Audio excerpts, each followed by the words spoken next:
Et voilà, et voilà, et voilà. Bonjour, bonsoir, ça dépend de l'heure là où vous nous captez. Et là, c'est votre humble serviteur Mbutanzinga et Kawandiako.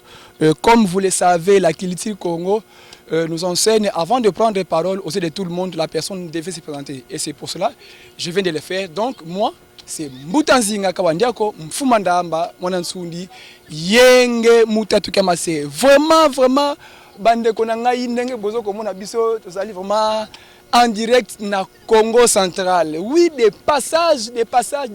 parce que tozali destiné to quelque part. Alors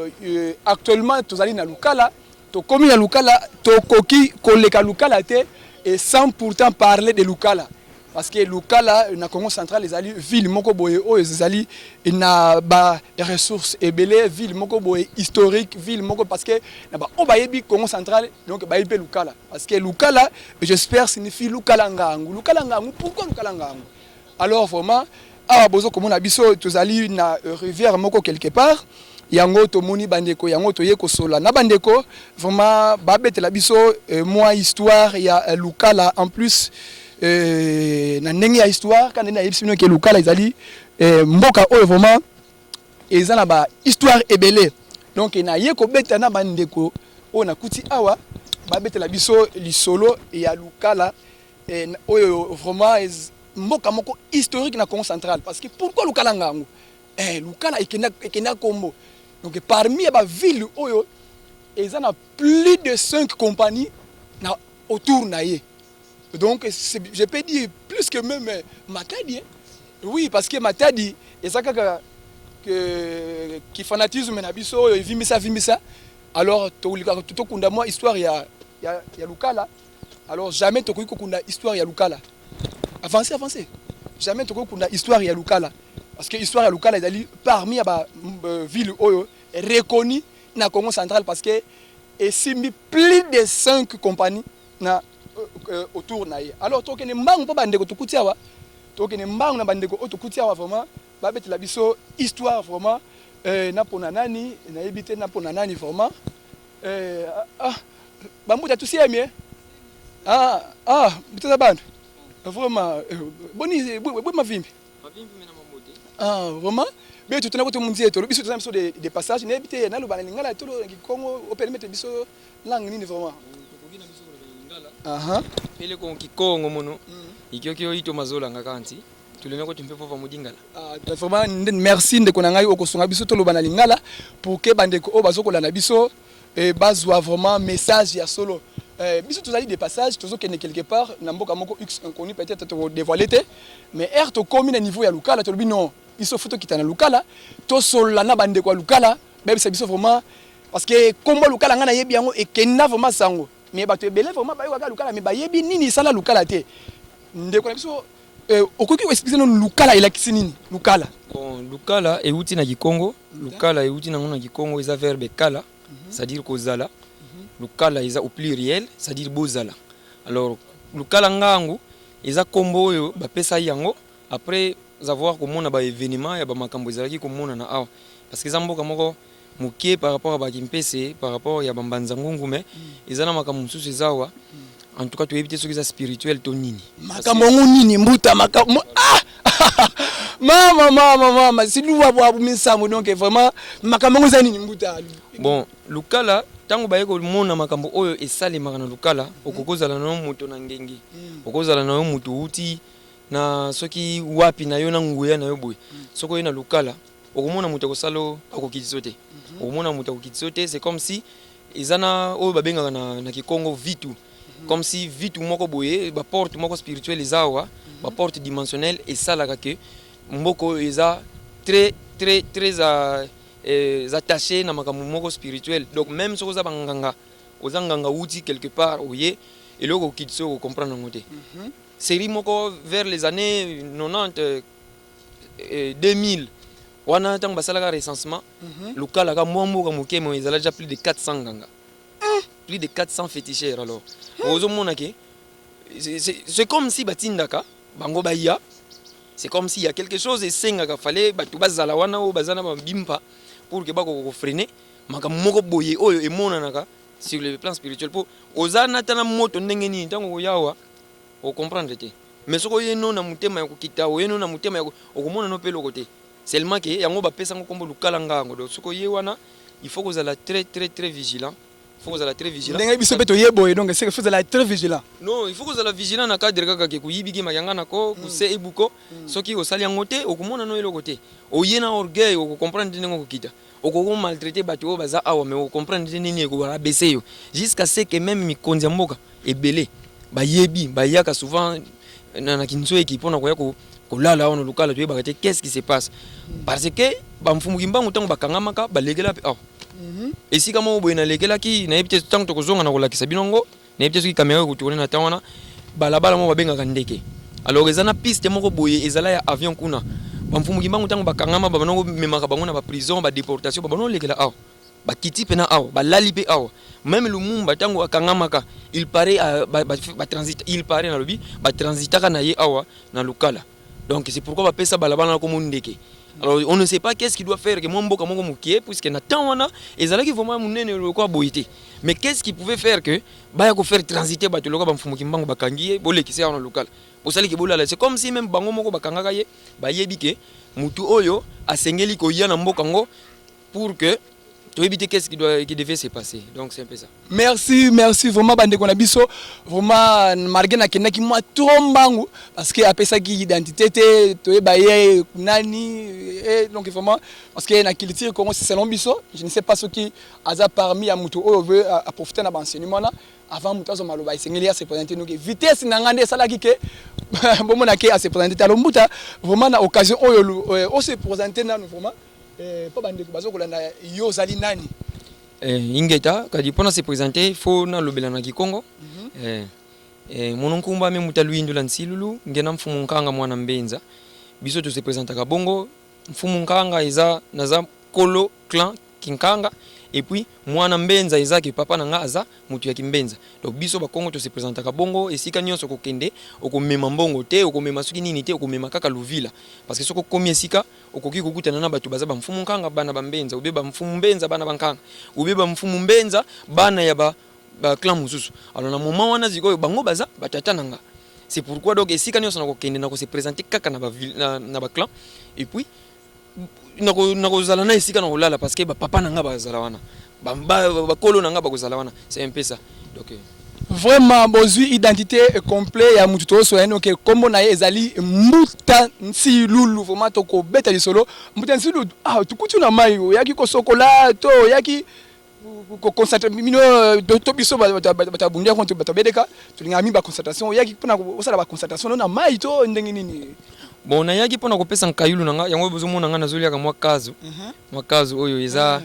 biloko bakoko batikela biso yango oyo naza nango biso pe ezali alors yango na na français na bino sacrifice oui sacrifice donc amande tout donc sacrifice ça momoko ya mabete bino bobanga to sacrifice bolingi kolenga lenga na ba momo ezanga tina oyo bobanga banga wana noki Mbuta Nsilulu ay ko pesa mwa ba amande na ye na ba génie ya mai oto benga simi bia maza pour que azala vraiment en harmonie na bango vraiment ezali ba geste moko vraiment à copier actuellement ngai Mbuta Nzinga pe na ko bana kosala yango na kozwa vraiment ba principe nini oyo etinaki aya pour que asala yango pour que ngape Mbuta Nzinga na sala yango na Kishasa na ba rivière Kalamu ezakuna ba mai ya njile ezakuna même pe fleuve ezali donc tout n'a pas Mbuta Nsilulu apesanga moi intelligence wana Mbuta ona zona ngai to merci vraiment alors Mbuta mai oyo kombo nango nini mai oyo voilà mai oyo yango nde pesa kombo epai ya mboka ya lukala yango nde mai ya lukala euta côté ya Kimiala mais source nango eza vraiment musika yango nde epesa kombo nango parce que yango nde lukala alors comme et traversa lukala et katango en deux nde yango epesa kombo epai ya mboka papa zwa mai yango bien zwa mai bien bande ko bamona vraiment mai yango vraiment lukala mais donc mai yango yo bande ko na ngai et lukala donc lukala ngango vraiment esengo makasi vraiment ya ko découvrir ba nouvelle ya boye esengo makasi vraiment kozala en face na bino pour que to beta lisolo ya lukala alors Mbuta Nsilulu à part nanu ba mystique à part nanu nini mais na histoire neto yoka na histoire ndenge to tangaka lukala ezali parmi les villes où ils allaient entourer na ba compagnie ebele. Est-ce que ils allaient information vraie tu es le coup bon ils allaient information un peu vrai parce que ebele et bandi na deux c'est ça ils a vrai awa na lukala ils a na compagnie moko ils a na lukala wa ba allemande ba yaka kotia yango Silou na tant wana ils alaka siko wana RDC za na no Congo République du Congo cimenterie du Congo mboki et kokoma 6 atango Mobutu yeko zo pouvoir et puis yeko zonga susu siko tango Kabila le père ayaki nde place wana bayeko baptiser yango Silou cimenterie de lukala eza wana yango même so tu botali pemene mayone to zaboye bozomona bloc ya mabanga so otali bloc yango ezomona lokola eza pièce moko eza voilà eza en une seule pièce alors parce que biso on a cataracte mobimba ezalaka bloc moko kaka ya libanga ya calcaire ya ngonde sikoyo lukala mobimba kimpese mbanza ngungu cataracte mobimba eza libanga oyo tozomona alors esika oyo ozomona yango bayaka ko installer entreprise oyo ya Silou et puis na kala Transmark lisusu ezalaki compagnie moso ya basalaka na Orgaman babano memaka babiloko compagnie mobimba il y a aussi Sep Congo eza Sep Congo pe azana nene awa régie des OP azana ba infrastructure na ye pompage et puis ba service à l'état le roi OCC ezali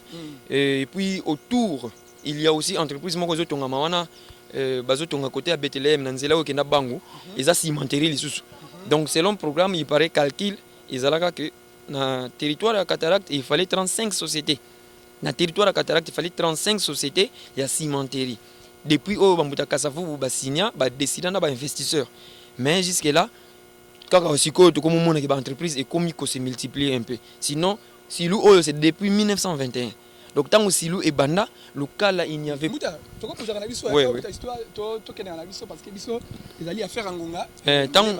tant local et banda tant local et banda en 1921 local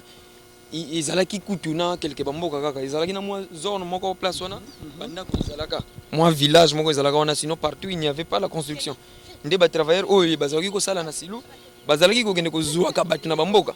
donc bofan na bino batu baye non baye ko zuwa bino par force bo kende bo sala na entreprise ba université oyo zalaka ba institut lokola Gombe Matadi ezalaki bana bazotanga nanu mais entreprise aye déjà ko solliciter ba étudiants wana pour que ba koma ba fiti travailler na bango et c'était comme ça en 1921 Lukala et cimenterie de Lukala et banda et puis ba allemand ba teka yango pa ba belge et puis belge moko yaka ko zo yango forest et puis kala mingi ta utaki ko signer na ba allemand mususu nde Heidelberg Cement a utaki ko zo compagnie yango mais Lukala eza cité moko et comme déjà munene parce que tu as déjà plus de 30 000 habitants eza déjà munene alors ba entreprise oyo eza capable de fonctionner eza Silou Sep Congo et puis le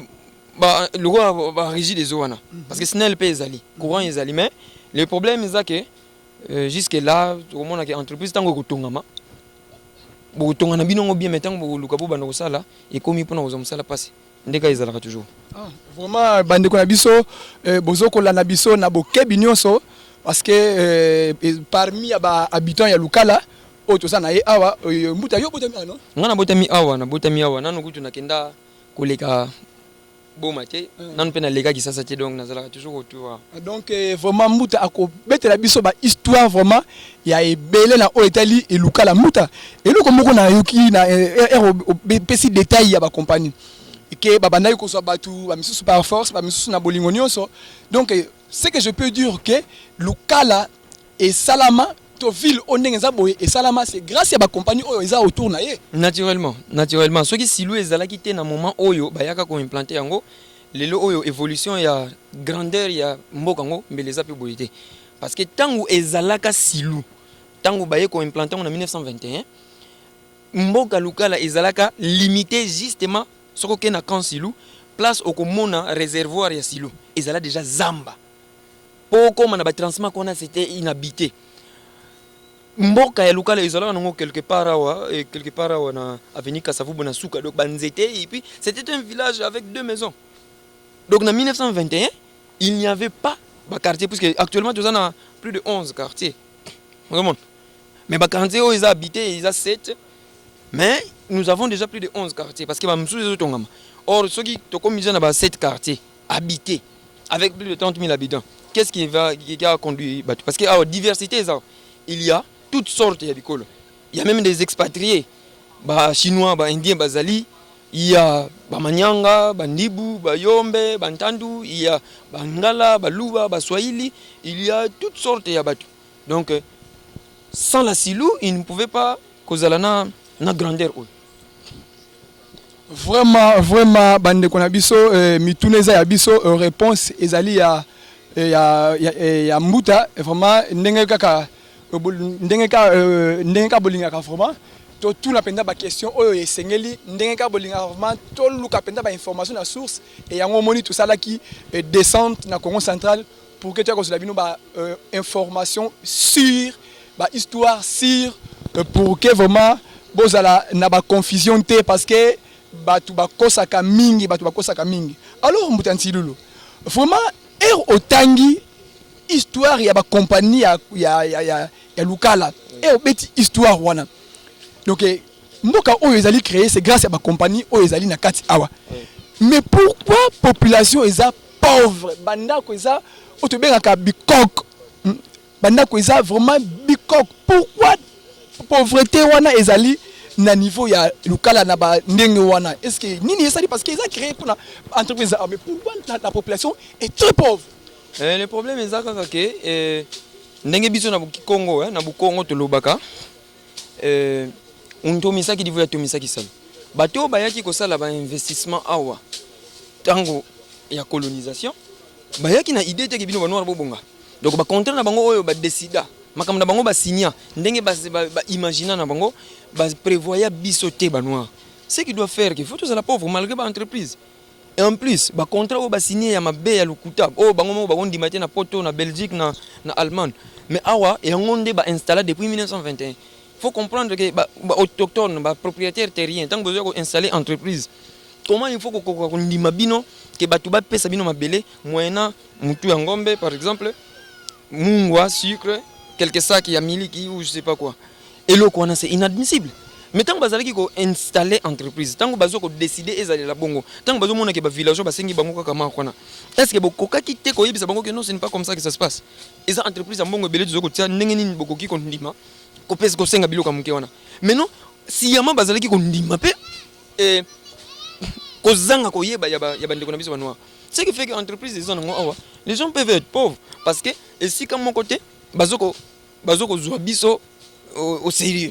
Donc bazawana lokola ba capitaliste bazawana lokola ba multinationales mitema mabe qui ne veulent pas atamukie ko tenir compte ya ba autochtones. C'est ce que peut-être tant il faut souffrir boy malgré notre richesse, malgré ba entreprise mais ça ne leur dérange pas. Vraiment Mbutanzi Lulu. Alors na connaissance nyonso oyo lobby, na connaissance nyonso oyo soulevé. Mais parmi pe ya batu misusu bazana ba connaissance wana quand même. Oui, naturellement, batu bazana ba connaissance wana bazali et ça a déjà évolué donc il n'y a pas que de pauvres hein. Il y a aussi batu ya Boania, batu ya parce que c'est une grande ville, 30 000 habitants, c'est pas petit.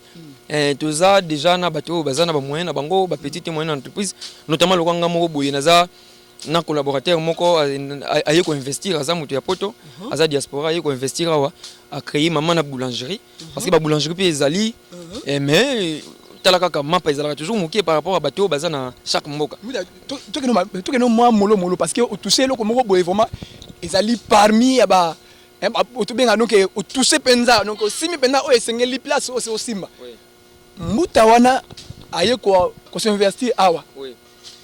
yo mutu o impressionnaka ye to izaki makanisi na ye bon ezalaki makanisi na ye ya ko luka contact ya ko yeba qu'est-ce qu'on pouvait faire parce que to solo laka déjà to sako solo laka ça date de depuis 2012 atuna kanga question moko qu'est-ce qu'on peut faire pour que to ko évoluer nenga na pesa ka yenze momo ba mama bana ko yimba na kilombo ke kintwa diki vana ngolo mabanza mantungulu maluti dimbote na conseiller ka non ensemble ensemble ko simba na epesa ka makasi mais makanisi ya kotonga eleki kitoko. C'est pourquoi na boya ki ko conseiller asomba voiture asomba camion ça la taxi parce que tala kaka ndena yebisa ka venez construire mais soko lo bio ya kotonga na kisasa ça sera nini oyo nde nayebisaka venez au Congo central parce que soki tozotika kaka mabele na biso ezala bongo ba multinationaux na ba expatriés tango bakoya ebele bakokoma plus influent ke biso Mbuta ngala zomba c'est comme si ozobata mangai parce que nazolanda lisolo na biso bien obeteli ngai ville oyo ezala créer c'est grâce à ba compagnie oui. Mais malheureusement que ba principe oyo ezala ka o faut ba respecter na ba compagnie ngo ezala laki ngwana te et c'est raison pour laquelle population ezali très pauvre. Alors yo na souci wana ya peuple wana oui. Na souci wana est-ce que yango te mutu esalaki ke yango te mutu esalaki ke ozwa ba idée wana po mutu bosolaka déjà oui. Vous avez déjà en contact na ye bosolaka déjà et après si yo moi makanisi wana est-ce que ezalité par rapport ya ba notion oyo yebi par rapport ya mawa ya mawa ya batuke kozanga misala et yango mutu esali ke peut-être au penser na yelo kona pour que opesa batu ba emploi est-ce que yango ti misala ki ningola c'est aussi un peu dans cette idée ezande tala ningi balobaka toujours qu'il faut se prendre en charge tala to tangi la majorité batu batangi il y a des gens batu mususu batanga depuis 1982 aza diplômé mais chômeur ti lelo lo alingo ko kisa pension nanu azone musala te azoto lo bito zela malgré que ba compagnie ezali zo ko s'installer sur le bio zela c'est impossible nde mutu azana moyen akokipe ko créer petite et moyenne entreprise na ye nde na idée wana na pesa ki ke entreprise ya modèle wana kwa boulangerie soki salemi et kozala jamais na mutu moko et kozala toujours na besoin ya batu oyo baza na possibilité ya kosala nde yango na idée wana parce que ngai moko pe naza diplômé depuis 2010 maintenant zela kaka tika ozomona alors soki na zeli na kozwa esika wapi donc c'est pourquoi na cadre nga moko er moko na bulaka wewa er moko boye nazoko sala ki journalier na silo er moko boye na koki ko kene bilanga s'il le faut mais la vie ce n'est pas comme ça c'est pourquoi ceux qui mutamona ni oyo ezaki asa investisseur akoki ko investir et ka lobi ke yo na moni est-ce que qu'est-ce qu'on peut faire na ko pesa idée oyo koko sala ki entreprise stable ndi ya wana vraiment mituna eza vraiment ebele po mituna eza penza ebele po tozala penza soit fait ya kotuna poto yeba mbuta en tout cas okolimisa biso to continuer série ya mituna oui mbuta mais otanga oui oyebi ba principe o lobelaki ke soki investisseur aye ko implanter ba principe ni oyo esengaka esalama alors bino boyebi nyonso wana mais pourquoi botiki ba compagnie oyo ba maltraiter peuple parce que mumpu muzingilanga nti dit la sagesse congolaise la kisini donc population où les pays vivent par rapport à ba dirigeants na ye alors ba dirigeants bazali banani ezali bat o bazana ba connaissance élevée bazana bat o bazana boania moko boye o bandeko ebele o bazangi na yango ko yo kayo na boania o lobi donc il a kisi que ozali parmi mbu. Alors pourquoi vous laissez la population maigrir na ba niveau ya boye entre temps boye bi ba o esengeli ba droit na bango alors on préférer au créer emploi oyo ekopesa batu oui ekopesa misala mais eko servir lukala mobimate to eko servir district o mobimba o te alors ba compagnie oyo eza na charge ya ko seconder batu wana et pourquoi vous ne prenez pas des décisions ou ba formule o esengeli pour mettre fin na ba désordre boy pourquoi mbuta bon ndenge toujours balobaka ndenge muta kasavubu akomaka mukanda moko les droits du premier occupant donc esengeli to yeba ke mutu azana azana droit ya kozala le premier occupant par exemple nga naza manyanga ya secteur de la Kenge mais na botami na lokala parce que papa nanga sali awa maman nanga bayi awa donc na droit ya premier occupant alors pendant ko modifier contrat lokola ba entreprise sur place et sengeli ba premier occupant lokola ba autochtone ba oyo baza ya luvila oyo eza kolo mabele oyo bangone bakoki ko modifier peut-être ko luka ko se battre pendant ko modifier contrat parce que ba contrat on atango salema na époque coloniale ba mindele bazalaki donc bangonde bazwaki bango lokola Belgique de je sais pas comment va bien en français na bosani donc ezalo wa Belgique na bango ya à l'étranger ozomona alors ceux qui bazwaki yango lokola ya bango do bakokaki ko kipe même pas ba autochtone c'est pourquoi bazoko sala makamana mona ndenge wana mais na cadre kaka ya koluka kokosa bango bakokaki ko pesa bango makamana lukuta alors ko modifier bakoki ko modifier ngo esengela ki peut-être l'état akoka ko aider ba autochtone ya ba mboka nyonso o ezana ba entreprise pemene na bango to na mabele bakoka ko modifier ba contrat parce que ba contrat wana ata moke ekondima mate pa na bango parce que série on a landaka na télévision na France 2 je crois General Motors ake koluka ko installer entreprise na ye ya ko monter ba camion na Allemagne. General Motors ake na contrat na ye ndenge ya imaginaki ba Allemand balobi non, nous ne pouvons pas accepter entreprise na bino e ya na sorte de contrat wana. C'est-à-dire c'est comme si ba Allemand ba kozala marginaliser entreprise na bino e monter ba camion na bino mais et s'installer pas na biso awa ba Allemand ba ko se retrouver na l'autre côté. Nde balobaki non biso boye soki te boke na compagnie na bino biso to tikala na ba Mercedes na biso na ba man et ba américain on ba monaki que dans le na cadre ya marché ba kokaki ko perdre marché ngote nde ba ngoma monaki ils sont obligés à kondima nde ba nzui ba ndimi ba modifier contrat en avantage ya ba allemand nde General Motors e fandi kuna ezoko monter ba camion na allemand na kombo ya General Motors mais ba allemand nde baza ba directeur baza bani donc soki na ba pays oyo ya batu baza éveillé bazo kende pe bazo kokosa bangote mais biso awa ce n'est pas le cas. Vous imaginez vraiment est-ce que mutu akoki kozala journalier oyo ezaki journalier ya bon fait journalier à kota 22 jours à bimi à zeli 44 jours bonga kota lisusu mutu asala yango pendant plus de 15 ans et puis t'as salaire azozo et c'est comme ça qu'ils vivent. C'est comme ça que nous vivons depuis tant wana ti lelo. Est-ce que bango bakondima ke yo ke ko implanter entreprise na Allemagne na États-Unis d'Amérique na France na Belgique OK ko implanter entreprise na yo o même contrat mo ya buzoba journalier azana assurance vie azana assurance santé médicale azana nan droit à transporter azana eloko moko te oyo ko rassurer. C'est impossible mais c'est comme ça et personne n'en parle. Donc même le gouvernement il n'a évité qu'est-ce qu'ils attendent pendant ko luka ko yebisa ba investisseur wana bako ko modifier ezaleli wana parce que pana bango bako ndima ta soki mokete mais pona nini biso ezala makona même soki ba contrat et signement depuis l'époque coloniale mais tozo indépendance tokoki ko modifier yango alors ba droit du premier occupant même ba autochtone ya lokala bazana capacité wana te ko faire changer makam na ba contrat au signé depuis 1921 parce qu'ils n'ont pas le pouvoir là batona bana mbongo justice ni moko mema bango pour que ba kene ko modifier. C'est pourquoi même ba premier occupant ya lokala bazana possibilité de ko esa entreprise lokala boy. En tout cas, matono ou merci vraiment na éclaircissement peut-être on a ba enseignement ya boye vraiment ah bande ko na biso en tout cas commentaire ezalité na ko commenter ku tuté boyo ki nyonso oyo Mbutansi Lulu alobi message na ngai ezali pa banani et pa bande ko o bazo ko landa biso tala idée oyo Mbutansi Lulu alobaki à propos ya mbuta oyo to ya ndeko na biso oyo azali na banda ya mboka oyo apporter donc apporter un plus na peuple na ye en créant une activité comme ça pour que epesa batu misala en tout cas ngai etouché ngai ya maimona mbuta nteza mbuta menga boyoki bino moko mbuta ntemo en tout cas na ko commenter te mais souci wana tozala na yango et grâce à ba émission ya boye grâce ya ba recherche à boye et c'est là peut donc et fongoli biso oyo bala bakino bala baka et fongoli biso mémoire vraiment et sengoza makasi komona jeune lokola Mbutansi Lulu azoko ko mozindo ya makambo oyo batu ebele bazwana nutaya ko réfléchir te. Alors on a ko senga pa ba dirigeant na biso parce que na yebi ke chaîne oyo et ANR ezali en première position na ba côté belé ya sécurité en première position parce que balango à la loupe parce que ezali chaîne oyo